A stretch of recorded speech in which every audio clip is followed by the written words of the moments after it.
And before anything else, and before we start, I'd like to invite you all to read with me the scripture that I have prepared for you. Psalm 34, kasama po natin, Sister Gay, babasahin po niya sa atin ang awit 34.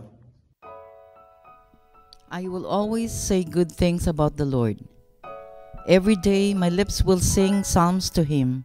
My soul will boast about the Lord. Humble people will hear it. I will make them happy. Let us all make people see the Lord is great. We will make His name famous together. I prayed to the Lord and He answered me. He saved me from everything that made me afraid. Looked to and were happy. Their faces were not ashamed. This humble man prayed, and the Lord heard him. The Lord took him away from all his troubles. The angel of the Lord made a camp. He stayed in it round the people that feared the Lord. He took them away from danger. O taste and see that the Lord is good. The man that trusts in Him will be very happy. O fear the Lord, all His saints. People that fear Him will need nothing. Young lions may need food and become hungry. People that pray to the Lord will not need any good thing. Children, come and listen to me. I will teach you the fear of the Lord. Which one of you finds pleasure in life? Who wants time to see good things? Do not say anything evil, or let your lips tell anything that is false. Turn away from evil and do good things. Look for peace and follow it. The Lord's face is against the people that do evil. Nobody in all the earth will remember them. The eyes of the Lord are on the righteous, and His ears listen when they pray. The Lord hears them when they cry for help. He saves them from all their troubles. The Lord is near when their hearts break. He saves those whose spirits are very sad. Many evil things happen to the righteous, but the Lord saves from them all. The Lord keeps all their bones safe. Not one of them becomes broken. Evil will kill very bad people. The Lord will punish the people that hate righteous people. The Lord will make His servants free and not punish anyone that trusts Him.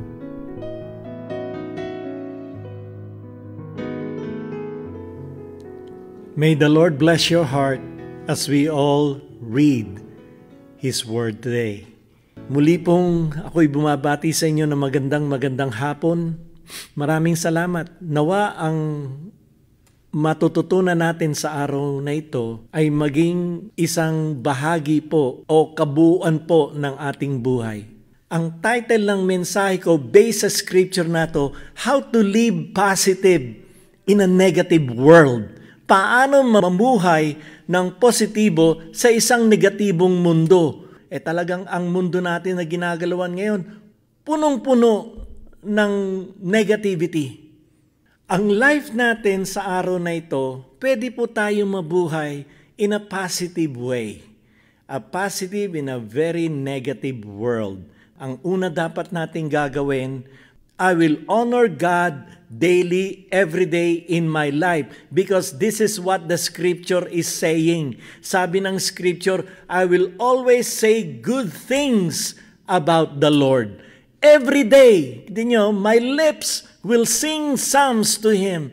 Ginagawa niyo po ba ito araw-araw? Yung verse 1 pa lang, ang sabi dito ng psalmist, I will always, hindi niya sinabing, I will sometimes say good things about the Lord because every day in my life is suffering, is an agony. No. Hindi niya sinabi yan. Every day my lips will sing psalms to Him. Alam niyo po, ang pampatanggal ng negative sa life natin is magkinig ka ng mga awiting patungkol sa ating Panginoon. At pag nangyari ito, sabi sa verse 2, my soul, ang aking kaluluwa, ang aking isipan, ang aking emosyon will boast about the Lord. Humble people will hear it and will make them happy. Paparangalan natin ang ating Diyos sa araw-araw ng ating buhay. Paano natin gagawin yun? Tayo umawit, tayo magpahayag, tayo magsabi sa kapwa natin, mahal na mahal ka ng Panginoon. Kahit na ganito nangyayari sa ating buhay, may nagkakasakit, may nagugutom, may nawalan ng trabaho, may nakagalit, mahal ka ng Panginoon. And all it takes is for you to say good things about the Lord. Once na ikaw ay pinagmamalaki mo ang Diyos sa iyong buhay, sasabihin ko na sa araw na ito, lahat ng makakakita sa iyo, lahat ng makakarinig sa iyo ay ma-encourage. Kaya nga po, sabi rin sa verse 3, let us all make people see that the Lord is great. We will make His name famous. Kung gusto nating i-honor ang Diyos sa buhay natin sa araw-araw, manatili tayong banal. Manatili tayo sa ipinahayag nating life exchange na tayo'y born again. That way, all of us will make people see that the Lord is great. He will make His name famous sa lahat ng sandali at sa lahat ng lugar. Ang mga bagay na dapat nating gawin in a very negative world, tayo'y maging positive. Tayo po ay nabubuhay na wider ang ating perception sa buhay sapagkat ang nagahari sa buhay natin ang Panginoong Diyos. Sapagkat ang Panginoong Diyos never na naging negative po siya. He will always make a way where there seems to be no way. And to live in a positive life in a negative world, number 2, I will live a humble life. Paano ba tayo nawawala ang ating humility? Number 1, ego. Pag mataas masyadong ating ego, ay nawawala po dito ang ating humility, ang pagiging humble. God will bless you because He resists the proud and give grace to the humble. Kaya nga sabi sa scripture from 4 to 6, I prayed to the Lord and He answered me. He saved me from everything that made me afraid. Ang mga marunong magpakumbaba ay tumitingala sa Panginoon at sila ay maligaya. They look up to the Lord at yon ang happiness. Yon ang kanilang joy sa kalagitaan ng crisis, tagutom. Sila ay maligaya pa rin. Their faces were not ashamed. Kahit na wala silang pagkain sa araw-araw, hindi sila nahihiya na manghingi. Why? Because they're humble. This humble man prayed and the Lord heard him. The Lord took him away from all his troubles. Tandaan natin the Lord resists the proud and give grace to the humble. God will always bless those people who are humbled. And the Lord will raise him up. A person who knows how to humble and understand what humility is about. I marvel.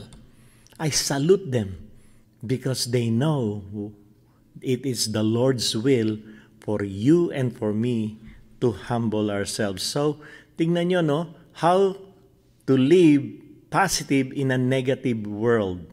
Number 3, I will fully depend on His personal protection and provision. Paano mamumuhay ng positibo sa isang negatibong mundo? I will fully depend upon His personal protections and provision. Sapagkat ito po ang sabi sa atin ng Panginoon, verse 7 to 10, the angel of the Lord made a camp. He stayed it round the people that feared the Lord. He took them away from danger. Alam niyo po, para mawala po ang negativity sa mind natin, sa buhay natin bilang Kristiyano, balikan po natin ang scripture. Ito po ang sinasabi, ang mga anghel ng Panginoon, sila po ay nasa paligid natin. Nananahan po sila. Lahat tayo na may takot sa Panginoon. pinangangalagaan at pinoprotektahan tayo. Ang mga taong fully depend at umaasa sa biyaya at proteksyon ng Panginoon, ito po yung mga taong tumutugon sa salitang ito. Oh, taste and see that the Lord is good. A man that trusts in Him will be very, very happy. Alam niyo po, sapagkat ang isang tao na aasa at ang kanyang pag-asa ay ang Panginoong Diyos, lahat ng kanyang proteksyon at provision ay manggagaling sa Diyos. At anong sabi? Those who trust in Him, which is our God, will be very happy.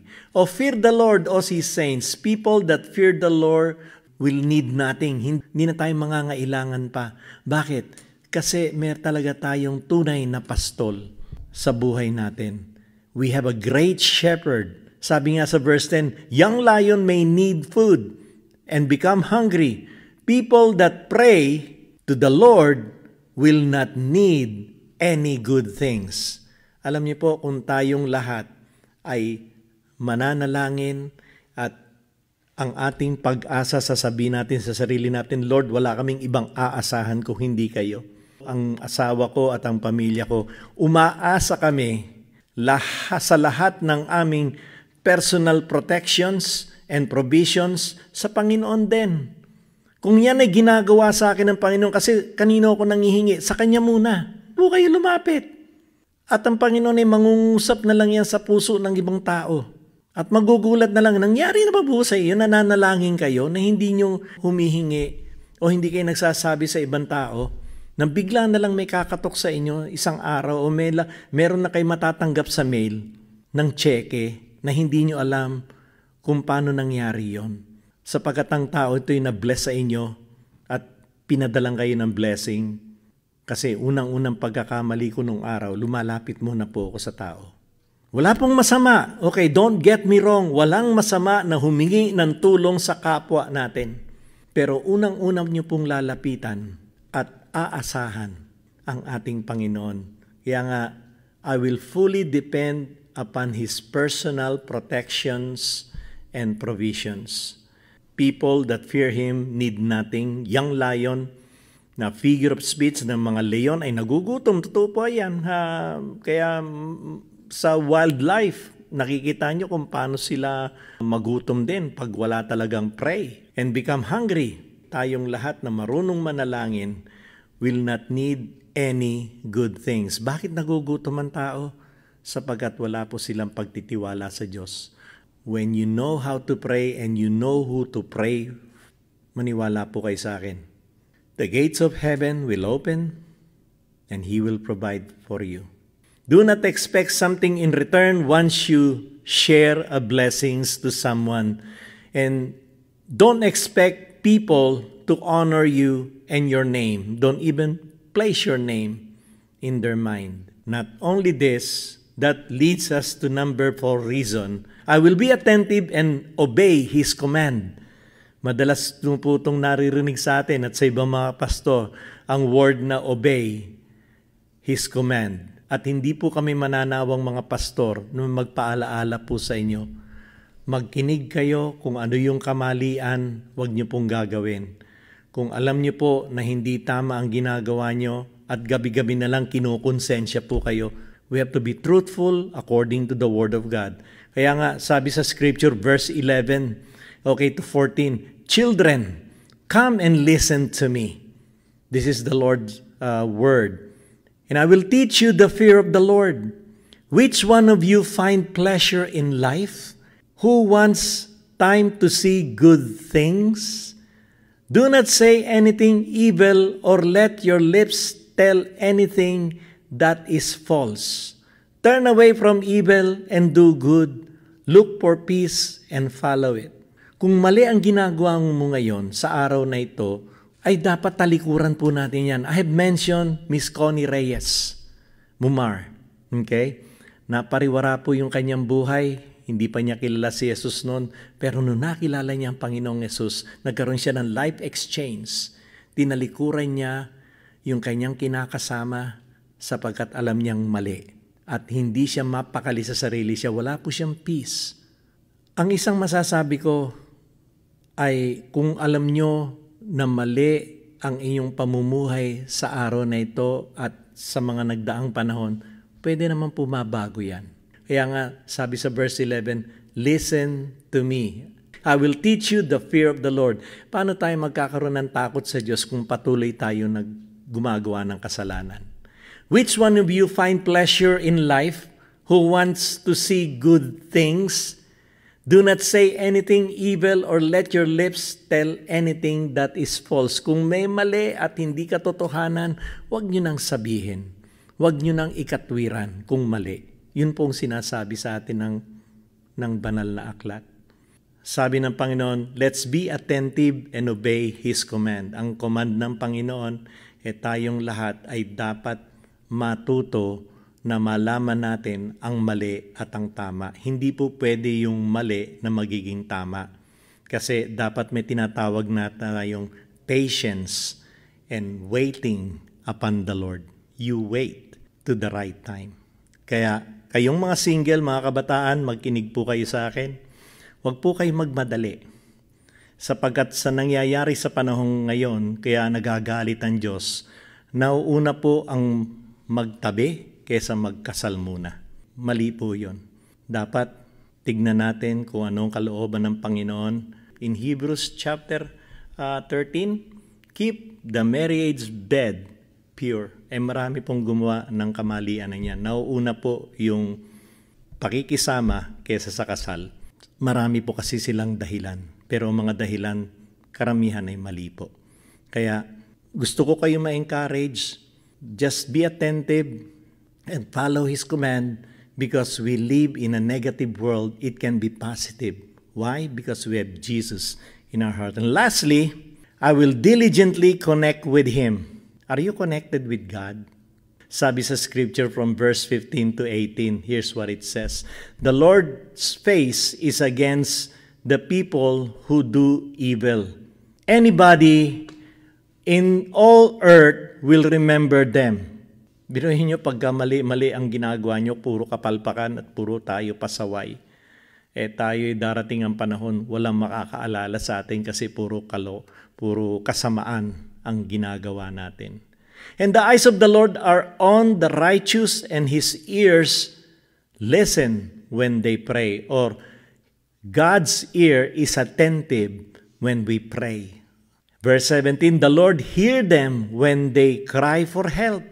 He saves them from all their troubles. Ilang beses sinuulit ng scripture to dito sa Psalm 34. Tingnan ninyo kung tama ang ginagawa natin at kalugod-lugod sa ating Panginoon. If God is being glorified because we diligently connect with Him, the Lord hears our prayer.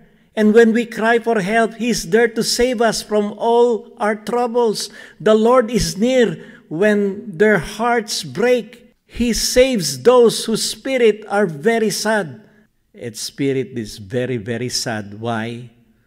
Kasi ito yung taong iniisip niya, wala siyang pag-asa at humihingi siya ng kapatawaran sa Panginoon. I like verse 18. Malapit ang Panginoon sa isang tao na nagpapakumbaba, na full of remorse at nagsisisi siya sa kasalanan niya, at inililigtas niya ang mga ganitong klaseng tao when their spirit is downcast. Why? Because they understand what sin is about.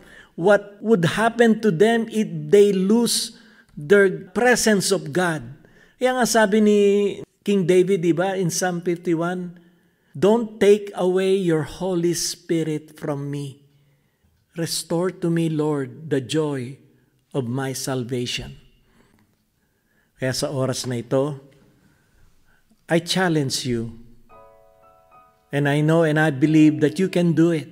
You can live positive in a negative world like today. Kahit na magsanib puwesa pa yung Delta variant and Omicron variant, kung ano pang mga variant na darating sa panahong ito at sa panahong pang darating. And if we live positive in a very negative world, by allowing our life to honor God every day. And we live a humble life. Matututo tayong magpakumbaba sa araw-araw. At lubos tayong aasa lamang sa ating Diyos for our provisions and protections. And I will always listen and be attentive to obey all His commands. And best of all, I will diligently connect with Him in prayer. Panginoon, sa gabing ito, marami kami na medyo alam namin na naguguluhan sapagkat alam namin na pinahayag ninyong salita sa araw na ito. Maaring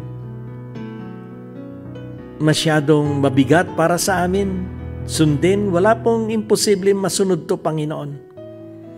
Sapagkat lahat ng tao ay may kanya-kanyang kagustuhan o choices in life. Alam ko, Panginoon, na sa araw na ito, marami ay nahihirapan mag-honor po sa inyo because their life right now, maybe they felt that they dishonor you. But yet, Lord God, alam po namin na kaya na kahit sino man kayo'y maparangalan sa pamamagitan ng pagsuko ng aming buhay na sa oras na ito, Panginoon, I confess and we all confess, Lord God, that we would love to exchange or life exchange, maranasan namin kung anong tunay na pagbabago sa buhay na ito. So God, will you lead us, Lord God, in this moment of prayer and meditation of the Scripture? Allow us, Lord God, that we may be able, Lord God, to honor you in the best of the ability that you have given us. And we believe, Lord God, that nothing is impossible with you. And God, we know and we believe everything is possible. And I will always say good things about you, O Lord God, when you fill my life with your spirit of grace. Ang spirito ninyo ng biyaya, Panginoon, siya mag-aahon sa akin sa aking pagkakadapa. God, it is your righteous right hand will lift me up. And I believe, Lord God, from this day on, I am going to surrender my life to you. Buong buo, Panginoon. Kunin niyo po ito, Panginoon, at kayo po ang manahan sa akin. Gawin niyo po ang buhay ko'y maging banal mong tahanan, Panginoon, sapagkat ito lamang ang pag-asa ng aking buhay na mararanasan ko na ako'y may pag-asa, ako'y may kapayapaan, ako'y magiging masaya, at higit sa lahat, mararanasan ko ang tunay na pag-ibig mula sa inyo. So I give you praise and I give you thanks. And this is my prayer in Jesus' name. Amen. Amen.